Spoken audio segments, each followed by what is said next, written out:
Here at home, President Trump has been making a series of statements on tariffs over the weekend and this morning, saying he will delay a 50% tariff on the European Union until July, but still threatening a 25% tariff on Apple and potentially other smartphone companies if they don't start making their phones here in the United States. For more, let's bring in NBC senior White House correspondent Garrett Haake, who joins us live from the White House. Garrett, the president has been very busy this morning with his phone on Truth Social. What's the latest? Yeah, we've covered the world this morning on the phone this morning, Jonathan, but a big focus on Harvard. But over the weekend, it was this latest threat and walk back by the president that puts the European Union, which is our second largest trading partner after China, now back on the same 90-day deadline as every other nation to strike a trade deal with the U.S. or risk still higher tariffs. Now, the EU welcomed this delay, which gives them more time to negotiate. But the decision by Trump to pause this tariff increase that he only rolled out 2 days prior becomes the latest example of an economic policy made seemingly on the fly, rattling markets, businesses, and consumers.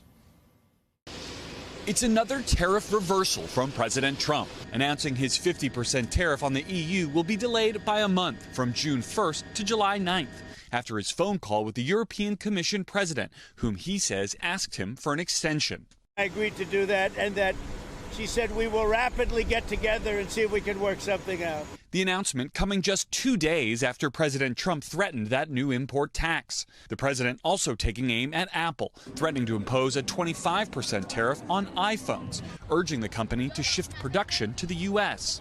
Analysts say U.S.-made iPhones could cost $1,500 to $3,500, far higher than current prices, and moving production to this country would take years. And the president acknowledging Sunday that even his most punishing tariffs won't bring back all types of manufacturing once done in the U.S. I'm not looking to make T-shirts, to be honest. I'm not looking to make socks. We can do that very well at other locations. We are looking to do chips and computers and lots of other things. It all follows the president's controversial commencement address at West Point, delivering a politically charged speech to an apolitical audience. The president boasted about his administration's effort to end diversity programs, reshaping the military to reflect his worldview. The job of the U.S. Armed Forces is not to host drag shows, to transform foreign cultures, but to spread democracy to everybody around the world at the point of a gun. The military's job is to dominate any foe and annihilate any threat to America. And mused about marriage while discussing a real estate developer. He ended up getting a divorce, found a new wife. Could you say a trophy wife? I guess we can say a trophy wife.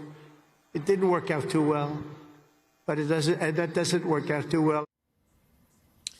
The president rounds out his Memorial Day weekend with a visit and a wreath laying at Arlington National Cemetery later this morning. He just posted that he will also be making a speech at 11 a.m. and then he spends the rest of the afternoon at his golf course in Virginia.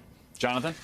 Delivering a speech at perhaps the most somber sight in the United States, he finished that post by all caps saying, "Enjoy." Not quite sure what he meant by that. But Garrett, you mentioned... I'll leave that to you, John. Yeah, you mentioned a few moments ago about how Harvard in particular has been the target of his ire over the weekend.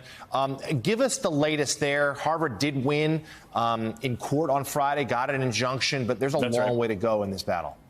Yeah, the next hearing in this case will be on the 29th. The president continues to post things that are, frankly, confusing about what he wants from Harvard. He continues to suggest that they need to hand over a list of foreign students to the government. If you are a foreign student at Harvard, it is because you are on a visa that Harvard sponsors, so the government would have that information. Now, the Trump administration has asked for things like disciplinary records, protest records for all Harvard students going back 5 years. Harvard says it has been in compliance with those requests, so it's not at all clear to me what the president is actually asking for there. He also accuses the university of forum shopping in this lawsuit, but the university simply filed in federal district court for Massachusetts, where you would file a case like this for a university based in Massachusetts. So the president's been all over the map on this morning, Jonathan, and I think this is one of those issues that clearly is sort of sticking with him personally. I expect we'll hear probably a lot more from him about this in the days between now and that hearing. Yeah, and certainly he's also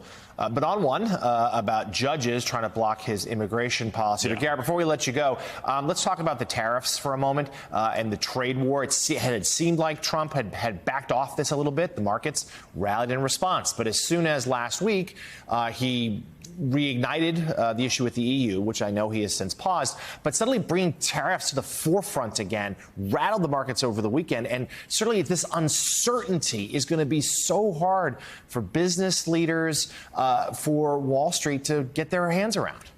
Yeah, I mean, look, if you extend the timeline long enough, with Donald Trump, there is no policy he believes in more than tariffs. It's for the length of his public career. I'm talking about going back into the 1980s. This is always something he's believed in. And you want to look a little bit shorter timeline, he also has always believed the EU in particular is like a political entity designed to hurt the United States. So the idea that he would bring back his favorite policy and one of his favorite targets shouldn't have been all that surprising. But the fact that he pulled back after just 24 hours, I think, or 72 hours, really one working day, essentially, from Friday to Sunday night, is a little bit surprising. And Jonathan, I've done so many stories about the tariffs. When you talk to business leaders, both big companies, small businesses, this kind of thing is making doing business impossible if you have to import anything into this country. On the one hand, Trump argues that's the point. He wants to remake the U.S. economy. But we included a line in that piece that I thought was really telling, this idea that the president concedes we're not going to make socks and T-shirts in this country. We want to make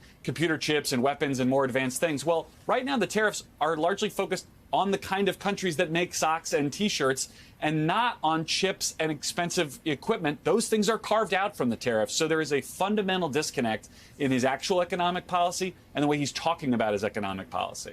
And most economists think that very little of this makes a whole lot of sense. NBC's Garrett Haake. Garrett, covering a lot of ground for us this morning. Thank you so much, Garrett, there at the White House.